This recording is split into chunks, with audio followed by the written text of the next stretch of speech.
I want to ask you about the beginning of your campaign. There had to be a moment on stage at a campaign rally or one night after a win where it occurred to you, I could actually be the president.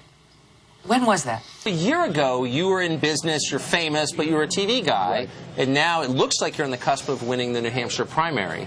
Did you think you'd be here? Have you made any mistakes in this campaign? You had said publicly you thought the retweet about Heidi Cruz was a mistake.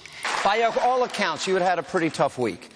You actually said something in interviews with both Maureen Dowd and Bob Woodward that a lot of people were hoping you would do at some point, and you said, you know what, I think I shouldn't have sent that tweet out about Heidi Cruz. You talk about the fact that you've only been a politician for 8 months, but there are other issues that you've gotten in trouble on in the last week or so that have more to do with just judgment and temperament.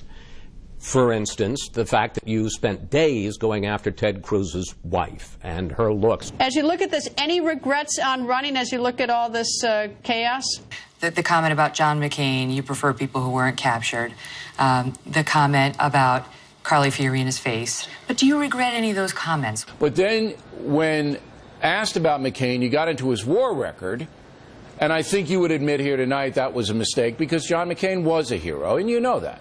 Let me ask you about that, because most American parents try to raise their kids to not bully, to not name call, to not tease, not taunt. How can they effectively bring that message when the frontrunner for the Republican nomination does all of those things? When you use tough language, when people break up your events and, like, punch in the nose or get that person out of here, are you sort of giving ammunition to protesters who say that you're the bully? Let's talk about us. Okay. We were always friendly. Right. Good relationship. Right? And then came the August 6, 2015 debate, and I asked you a tough question about women using only the words that you had used. I thought it was a fair question.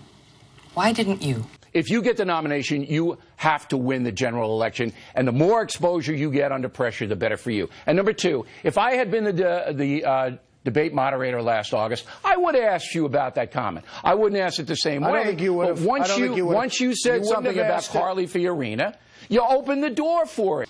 Afterward, you said you didn't feel that the moderators had been nice. But do you think it's the journalist's role to be nice to presidential candidates at a debate? Our job is to be tough. You seem to stay angry for months. Yeah. Was that real or was that strategy? When you were up there last night, as you yourself said, you were a little bit more mellow than usual or than you have been. Is this a new strategy that you're going to be more temperate in your presentations during the debates and perhaps on the trail? Is it a new strategy? You're no longer just Donald Trump, businessman, or Donald Trump, host of Celebrity Apprentice. Now you're steps away from the presidency. Have you given any thought in this position to the power that your messaging has on the lives of the people you target and on the millions of people who take their cue from you? Okay, because Donald Trump now is not speaking as the art of the deal guy or the apprentice guy. You're not speaking anymore on that level. Now you're speaking for the United States. You may be president. I mean, so your rhetoric means so much more than it used to mean.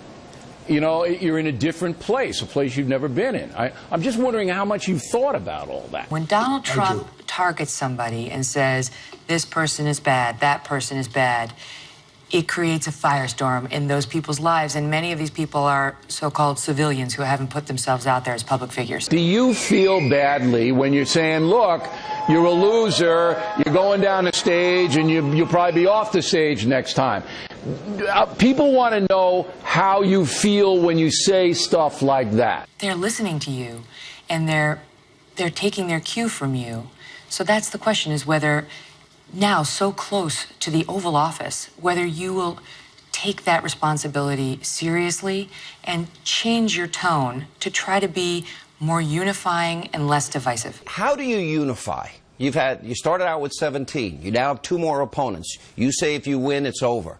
How do you bring Ted Cruz, John Kasich, and the other 15 guys that were opponents of yours into your camp? And do you think it's necessary in a battle against the Democrats, wouldn't it be better to unify in the end? I want to talk for a minute about the tweeting. You're going to stop that as president? I told you you shouldn't sources that tweet are ever. very credible. You What shouldn't can I be tell you? tweeting.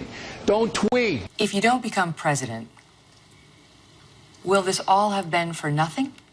Or will you have changed America? When you got into this race, I remember interviewing you, and you were very clear. And I even went back and looked up that you're fed up with career politicians. They talk and talk, make promise after promise. Right.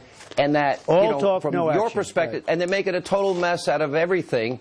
And that was what drove you into this race. Are you more resolved now that you've been through this process to this point?